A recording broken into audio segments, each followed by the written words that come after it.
Please do me a favor. Leave them a review. They promised me a bottle of bourbon.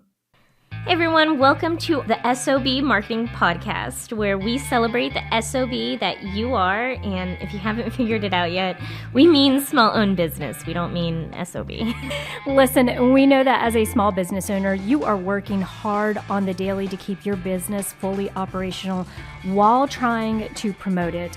And while some days it may feel like the business is owning you, if we're being honest with each other, I bet you would admit that you wouldn't give up the insanity for anything. Our commitment here at the S.O.B Marketing Podcast is to give you the real talk, what works when it comes to advertising, marketing, promoting your business, and then what doesn't really work. And Chelsea and I promise to always keep the conversation real. Welcome back to the S.O.B Small Owned Business Marketing Podcast. My name is Vivian and I am here. I'm one half of the marketing sister duo. Yes. Have my sister Chelsea here with me.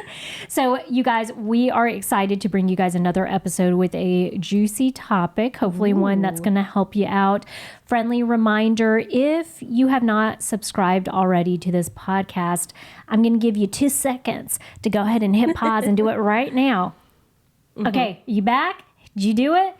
This helps us get this podcast in front of other small business owners. And y'all, we want nothing more than to build a community, a troop, an army of small business owners to take over the world now, to talk all things marketing, because we think it's extremely important that as small business owners, you guys know how to keep and manage your marketing in-house without having to go to expensive ad agencies or marketing agencies, because as you guys know, marketing changes.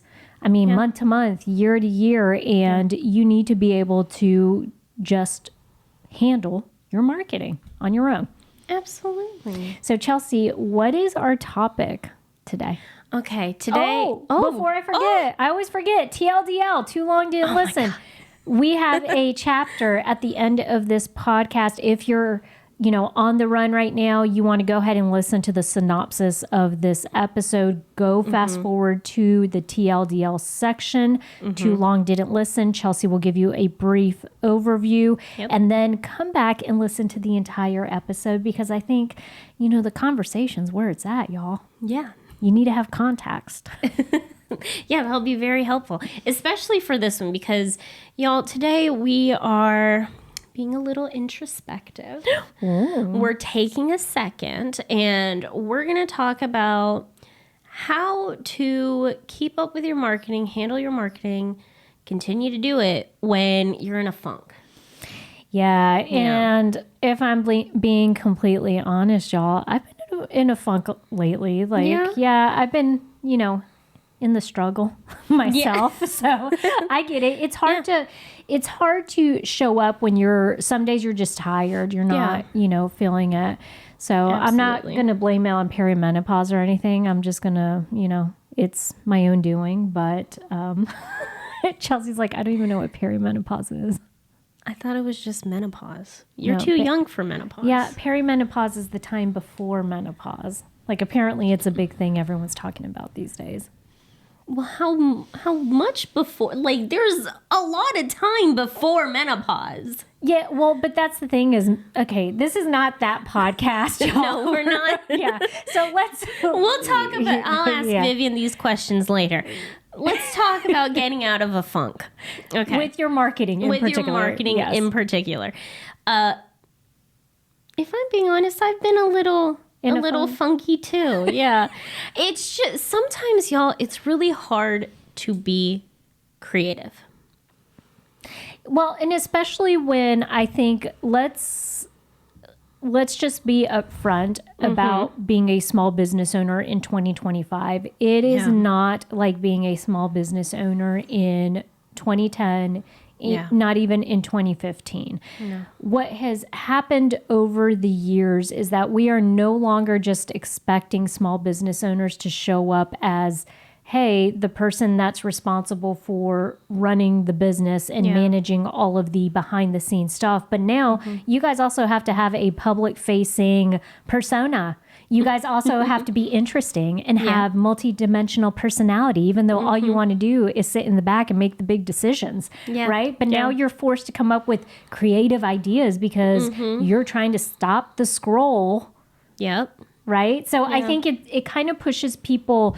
The reason that you started a small business was probably not to become a content creator and not to be an Instagram influencer. Yeah. Right? And so I think it's this part of now we have a responsibility where even if it's not us showing up, we're having to delegate and find someone that fits that role of like, you know, how do you become creative and try to leverage these platforms because it's smart. Yes. Right? And necessary. Yeah. So, okay. All right. Yes. Let's get into my first piece of advice is going to be to search for inspiration outside of your bubble.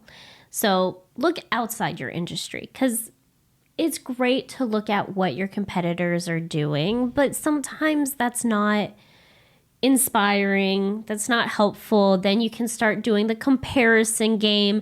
Look outside of your industry and what other people are doing. This could definitely spark some creativity. I do this a lot when I'm in a slump when it comes to creating content, because now y'all don't steal people's ideas. Like, don't blatantly copy people. But when you see... Unless you tag them, and then it's somewhat okay because you're giving them credit for the idea.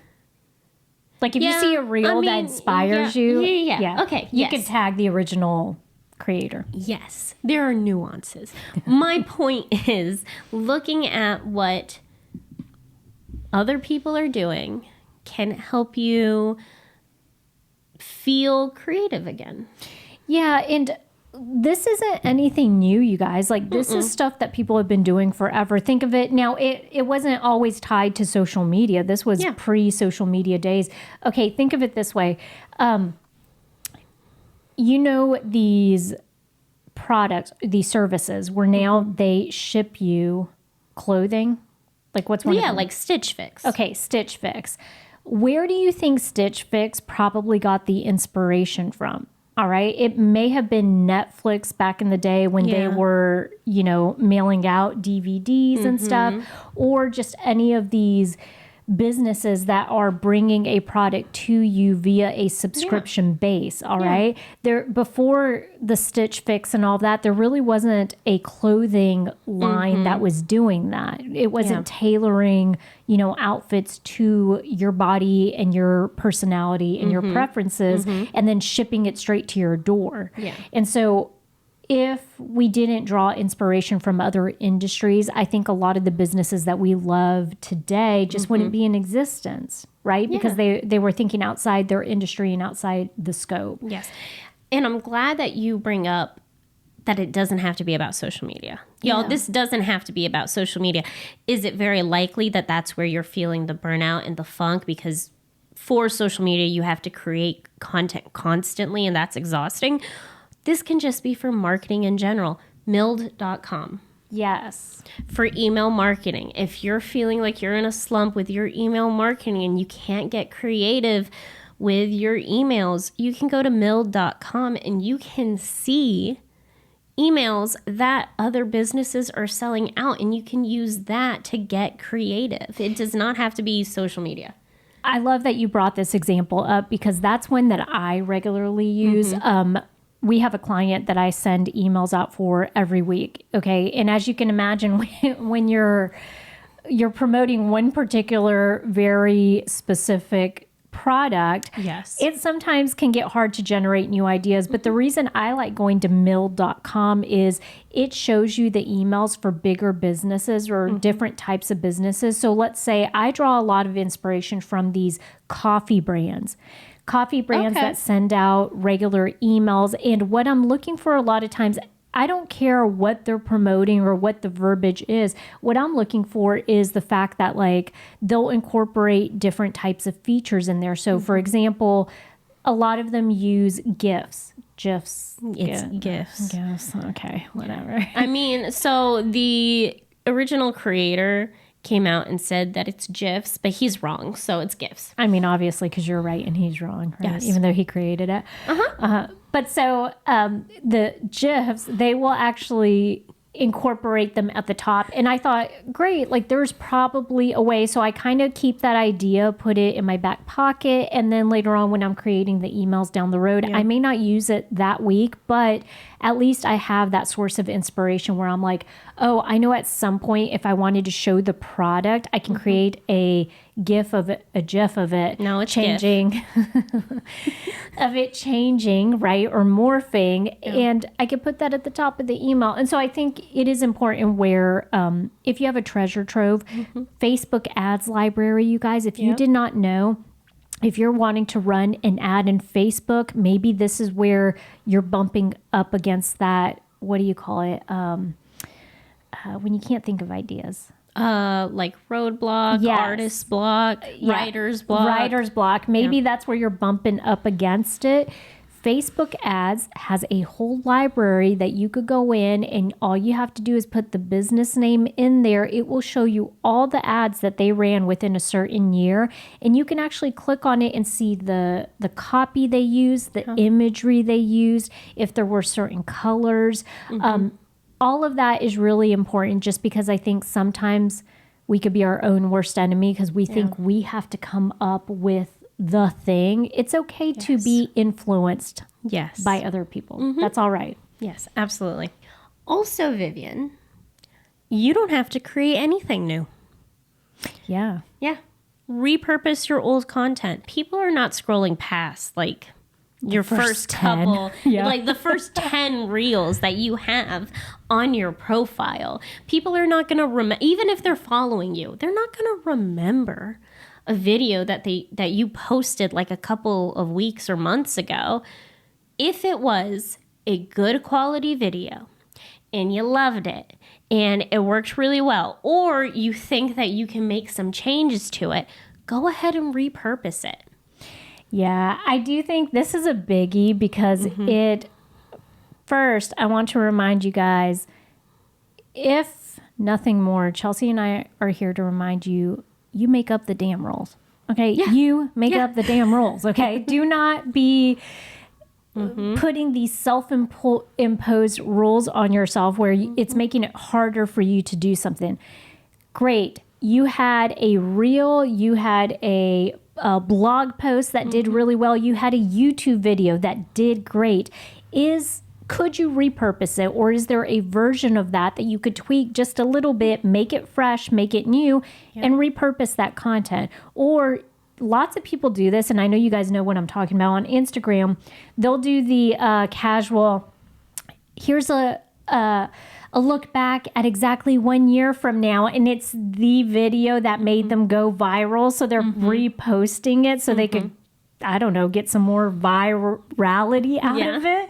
But that's the whole thing is there are no rules. You're allowed to repurpose the content. You're allowed to tweak it. You're allowed to get, the good parts of it and think of different creative ways to go ahead and use it.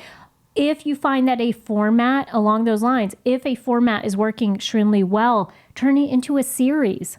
Yes. All right. That's something you and I have to figure out. We got to, I posted one out of a series and I had intended to make it a 5-part series. I did 1 out of 5, you guys. I still plan to do the other 4. I just got derailed by myself. No one else derailed me. I derailed myself. I love that you brought up that you can like make it a series or all that stuff.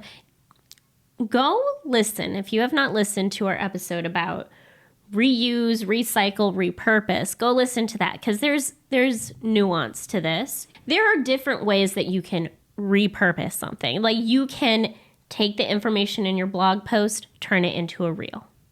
You can take the reel, make tweaks to it, and then reshare it. Like there are different ways that you can reuse, recycle, repurpose your content.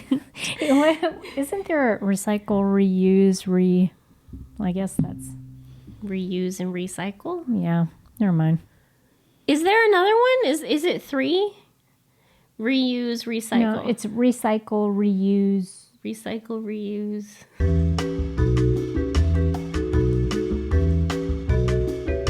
Reduce, reuse, recycle. Okay. Y'all, okay. Our bad. My bad.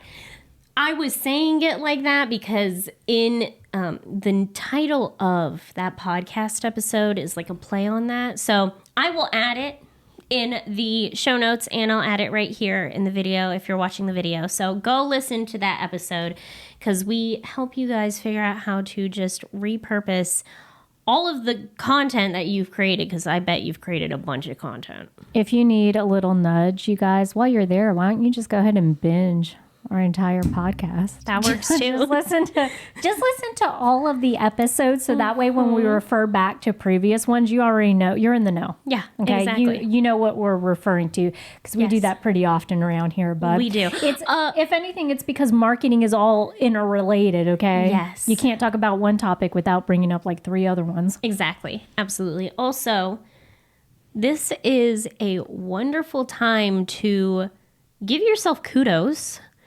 Because let's be honest, your older videos probably, y'all, looking back at like our first episode, like I'm glad we did the damn thing, you know? Yeah. Like I'm so happy that we're together and we create this podcast. Oh, I hate to tell you, you're my sister. Like, you can't get rid of me even if you wanted to. Like, where would I go? That's a good point. Yeah. Stuck here. Anyways, what I'm trying to say is, oof, rough. Looking back at some of our older content, even just like content that I've created, I am so proud of the growth. I feel like the content I'm creating now is a lot cleaner and better overall. And I bet you when you go back and you look at your past content, you will also agree. And I think when you do that, don't go, oh my God, look at how bad this was. Go, wow, look at how much I've grown. Yeah. Because that's the important part. If you want to laugh at my expense, go over to the YouTube channel, go to YouTube and look up The Seasoned Marketer and go to the category and list it by oldest video. That video that I posted, it was awful. Like I feel like I was robotic. Like I didn't know what I was doing. It was so weird. But to Chelsea's point, like I had to start somewhere, right? Yeah. Okay. But to her point, there have been times where I honestly have thought I could easily go back. For one, I'm proud too. Okay. So the key advice that Chelsea just gave under this bullet point was give yourself kudos. Yes. Okay. Because you're doing a lot to create content. And this is kind of new to all of us, especially because I don't know, when I was going to college, there was no content creation class. Okay. Yeah. And I went to school for marketing and international business. And there was no talk, believe it or not, of the freaking internet back then. Okay. There was no like, you know, hey, this is how you write a blog post. None of that. SEO. This is what SEO is. Nothing. Well, I'll tell you right now, when I went to college, like we didn't have like a social media class. I'm sure they do now. Oh, now it's like a whole thing. Yeah, exactly. But when I went to college, and I went to college like not that long ago. Yeah. Yeah, like I graduated in 2019. So if you're listening to this, chances are you may not have even gone to school for marketing. And so that's even further, you know, you're like, I sure as heck was not going to get, you know, social media or content creation courses in an engineering class or in a art class or whatever you went to go be your thing. It probably did not involve anything to have to do with the world we live in today and how it's morphed. Absolutely. Yeah. Or you didn't go to college. Yeah, exactly. Yeah. And so that's where hopefully, you know, not being bossy and telling y'all what to do, but that's why you kind of need to subscribe to this podcast. So that way you can, so you could keep up with it, right? Because you need a source of information. But that's going back to Chelsea's original thing. That's why you guys need to give yourself a big pat on the back because you are figuring the thing out. Yeah. You are creating the content and you're learning all of this while running a business. Yeah. Shucking, while keeping up with sales and expenses and profits and probably hiring and firing people. all the things, and maybe hopefully sending out weekly emails to an email list. I mean, it's all a lot. It is. So great job. The other thing though to that, and the reason I brought up my YouTube, my first YouTube video is there have been times where when I see my growth, I go in there, the topic was good. And that's why we talk about evergreen topics, like things that are just never really going to change. Yes. There are some evergreen marketing tips that are never really going to change too much. And those, like, let's say one of the videos I did early on was on customer acquisition cost, CAC, CAC. Okay, that's a formula that doesn't change.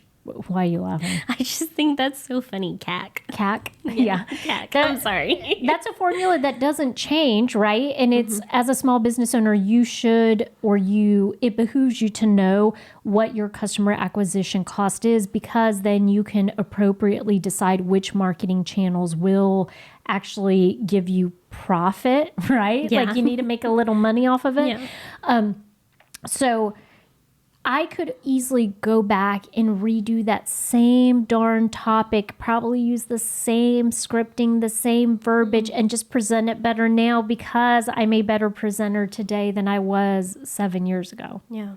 All right. So that's another maybe source of inspiration where if you look back at the beginning of your journey and you're like, oh, I could easily talk about that again, or I can easily do a blog post on that. And this time I'd do it better. Stop wasting your time Googling how to market my small business. Join the S.O.B community. Get templates, expert advice, weekly Zoom calls with us, and a supportive group of other business owners for, get this, just $50 a month. Marketing doesn't have to be hard when you have help. Head over to www.school.com/SOB. That's SKOOL.com/SOB, all lowercase. Join today and feel confident in your marketing.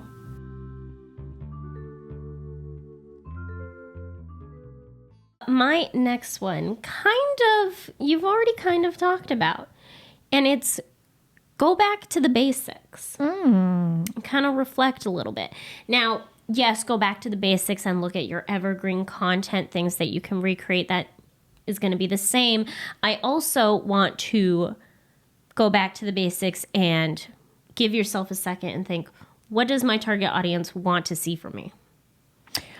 Oh, so you're talking about when you're feeling like, I've just run out of ideas. I can't really, I'm kind of stuck. Yeah. You're saying, put yourself in the shoes of the person that is your target audience. Yeah. And just very simply ask yourself, what would I be looking for? What do I need to answer? Yeah. Just stop trying to be overly creative. Stop trying to be complicated about it. Put yourself in your consumer's shoes. Say, what do I want to know from this business? And answer that. And let me add something to this because I'm the queen of complicated, y'all. Okay. Nice to meet you. I currently hold the crown. There is something to be said. Okay. Think of it this way. There's a company that I follow. They do a journal, but so they do planners. Okay. But the planners, they're reaching. I thought you were saying they write a journal. Kind of like a blog, and I was just going to let it go. But no. They create planners. They sell planners like calendars and stuff like that. But they are now targeting like Christian women. And what they have found, because I love every bit of their marketing, their messaging is just like so on point, and the way they style everything and in their copy and all that, it speaks to that person that's looking for that type of a planner, because it's also tied in with like spiritual growth and this and that. In there though, on their email list, on their social media, it's something as simple as them just posting an Instagram inspirational post. That's one sentence. Okay. And because they know that their target audience is looking for inspiration, right? Okay. They're looking for more than just like the product that they're selling. So the reason I bring this up to you guys is to say this. If you're putting yourself in the shoes of that target audience, maybe the type of information and content, if you're overthinking it, it could just be as simple as posting something that's inspirational, that reaches them and makes them feel seen. Right? Yes. And so I think for us, that's something that we could actually, and we've started to kind of incorporate in our social media posts, just a little more of like, hey, you got this, because we know small business owners are so overwhelmed and it can be so chaotic and stressful that in order to tap into a small business owner that could utilize our marketing resources, we'd have to figure out and attract the small business owner that's feeling stressed out, right? Yeah. Okay, Vivian, my next tip, I don't know if people are going to like it or not, have a schedule. Oh, yeah. Yeah, I know people don't like to schedule content because they feel like it interrupts the creativity and stuff like that. But when you're feeling like you're kind of in a rut, having a schedule kind of forces you to do the thing. So, for example, we have a weekly podcast, as you're aware. Sometimes we have trouble thinking of topics, but we figure it out because we have to, because it's every single week. I love that you're not an so option. intense. You're like, we figure it out. Well, but it's true, though. Like, we figure it out. Yeah. Because we have to, because it's a schedule. Sometimes having a schedule will make you do the thing. Let me give you a different perspective on this. Okay. So not as aggressive. Go ahead. Not as aggressive. I mean, even though I could try to deliver it in a very aggressive way. You don't have to. I don't mean to come off aggressive, y'all. I'm sorry. She's just born that way. Yeah. I'm a little spicy chalupa. Excuse me? All right. So here's the thing is, the other side of this is having a schedule also kind of forces you to keep your eyes open to inspiration when you're not close to the scheduled date. So for example, on Sundays, we send out a weekly email to our subscribers. If you're not on that email list and you want more marketing news, information, and tips, go ahead and subscribe to that. We send it out every Sunday. Because I know I have to hit send on Sundays, throughout the week, I actually kind of in the back of my head think, what topic do I want to cover this week? Yeah. Or what type? And it allows me to also work on the email. Let's say if I have downtime on a Wednesday, I'll start putting the email together, not have it completed, but then know that I'm already ahead of the game. Yeah. And so then I feel less pressure on, you know, Friday night, Saturday night to sit down and write it because I've already started it. But it also, that schedule forces me to be on the lookout for topics that I want to cover or for ideas or inspiration that then I can use in that weekly email. Yes. So it just forces you to keep your eyes open. Yeah. It forces you to keep your eyes open. Okay, is that aggressive enough? I didn't like that. I think this is bullying. I mean, go ahead and contact HR. Schedules don't have to be like overly complicated. It could just be you saying, I want to post a reel every Friday, or I want to post a carousel every Wednesday. Like just forcing yourself to keep to that schedule can help you force yourself to get creative. I mean, lots of forcing going on around here. I mean, sometimes you need it. If you're in a funk, sometimes you just need to like. Yeah. The other thing is when you're in a funk too, I think what can be extremely helpful is, all right, so let's say that you don't do well with making big decisions because you feel like they're daunting. Sure. Actually creating a day and room in your schedule where you are doing that daunting thing can help over time desensitize you from feeling that way about the thing. Does that make sense? No, so like yeah. if I find it super overwhelming to make big decisions, then maybe I force myself once a week On a Monday, I wake up 30 minutes earlier and I force myself to do those hard decision-making things, because then the rest of the week I don't have to worry about it. And if something pops up on a Thursday, I know I can address it Monday morning, right? Yep. I can say, oh, I'm not going to tax my brain about that right now. I'll worry about it Monday morning. And then I have those 30 minutes to force myself to do it. But then over time, your feelings start to change about it, because then you get used to, on a weekly basis, doing the thing. And then you're like, oh, it's not so scary anymore. Yeah. Or I may actually start to enjoy it a little more. Go figure. Love that. Yeah. Okay. Last bullet point that I have: use your community. Reach out for help. Sometimes you might just need help. And that could be getting all your employees together and saying, let's brainstorm all together, marketing. It could be joining the S.O.B community. What? We have a community? We do. What? We have a community called the S.O.B community, where I feel like she's about to bully you guys into joining. Do it, Chelsea. Do it. I will. Okay. Look, y'all, first off, it's all small business owners. All of you are going through the same thing. You can talk with one another. There's a discussion board. Once a week, we have an hour-long Zoom call where we answer all your questions. So Vivian and I are on there too. So you can ask us like specific marketing questions, or you could just ask for brainstorm help. Like, let's all brainstorm some ideas. And the other small business owners are on there too. They are also willing to give you support. We're all here to help one another. We also have, of course, templates, tutorials, video, little courses, an entire resource Excel spreadsheet. Full of resources. My point is, if you need help, it is not bad. It is not, I don't want to use the word shameful, because that's like really strong, but like it's okay to ask for help. Yeah. And I'm in the same boat as you guys sometimes, to what Chelsea's referring to, not the shameful part, but it's a version of that where it almost feels like we do it to ourselves because we have these type A personalities.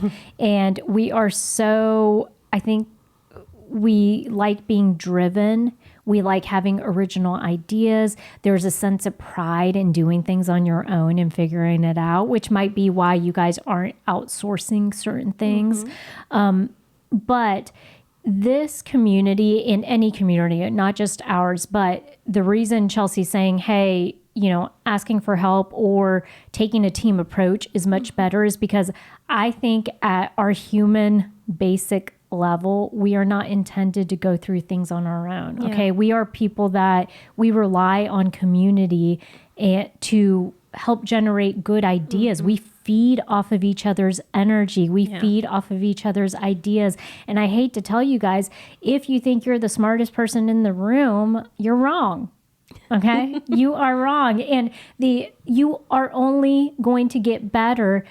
What do they say? Iron sharpens iron.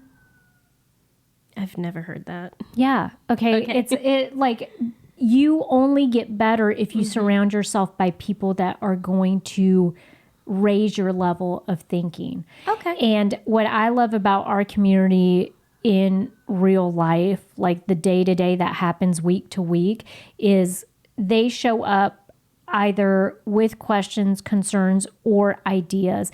And they talk to each other about these ideas. Like, hey, what did you find works on those TikTok videos? Or what do you do? Do you have an app or a platform on the back end to a Shopify, website? They get to discuss all this on their own. And I think there's just so much value in that. If you guys are feeling a little isolated, a little lonely, find a community, even if that's a business bestie that you guys, invite out for coffee once in a blue moon, or in Chelsea's case, tea, because she's not allowed to have caffeine.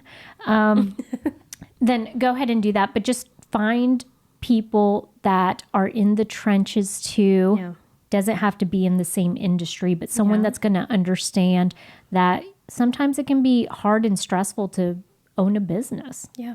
And especially we want to be there for the marketing side of things because we know it changes all the time. And we just want to be that place you guys come to say like, hey, you know, if they're changing, Google's changing something yet again, what do I need to do? Great. Let us do the research for you and serve it up to you in a nice little package. Yeah. Which we will do. Yeah. A lot of times, our community members will come to us with a question. We're like, oh, we actually don't know the answer. We will answer it next week. Yeah. Or we'll post it in the forum so everyone can see the answer and response to, and we'll tag whatever article or source we're pulling it from. So, yep. All right. So as we're rounding out this conversation, Chelsea, and before you jump into that TLDL, too long didn't listen, you guys, the synopsis, I do want to make one last point here. Okay. Even if you don't think it, being a small business owner requires creativity. Okay. Whether that be creativity in the way that you approach problems, negative press, you know, customer feedback, whatever it is, it requires creativity outside of just like creating Instagram reels and stuff. Yeah. And if you are feeling like you're stuck and you can't get past this thing, sometimes disconnecting, creativity requires downtime. Yeah. This might be an indication that you need to rest a little bit. This might be an indication that you need to disconnect, give yourself a little bit of breathing room. Maybe it's taking a full Sunday off to just spend it doing something you like to do, like going to the beach, maybe going and catching a football game, eating some chicken wings, not worrying about running the business. You have to have those pockets of downtime in order for it to fuel the creative parts of you. So please do not keep suppressing that. Please do not keep putting that off. If you are feeling stuck, just check in with yourself and say like, hey, am I getting enough time alone? Am I getting enough time to fill my tank and do the thing that, you know, keeps me going? Because what are we doing if we are not enjoying life? Yeah. Okay. So that's my little pep talk. All right, Chelsea. Okay. TLDL. Okay. You skipped ahead to this section. This is the TLDL, too long didn't listen. We're glad you're listening to the synopsis, but when you get a chance, when you have time, go back and listen to this entire conversation. So today we talked about what you can do if you are in a funk, if you're not feeling creative in your marketing. So I'm going to list it out, okay? This is why you need to go back and listen to the entire conversation, because a list is not going to be enough. You want to hear the conversation. Okay. You can search for inspiration outside of your bubble. You can create and have a schedule. You can go back to the basics and reflect. You can repurpose old content. You can ask for help, give yourself some grace, and you can disconnect in case you need time to recover, because this is a lot of work. Being a small business owner is a lot. So sometimes you need a break. So those are ways that you can help yourself get out of that funk and get creative again with your marketing. Just as a reminder, if you guys have a topic that you want us to talk about, please let us know.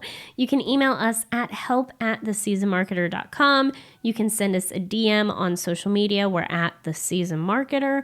Or you could leave a comment if you're watching on YouTube or Spotify. And if you're in the giving mood, send this episode to a friend, to a business friend. Yes. Okay. We want to build a community. We want to help each other out, support each other.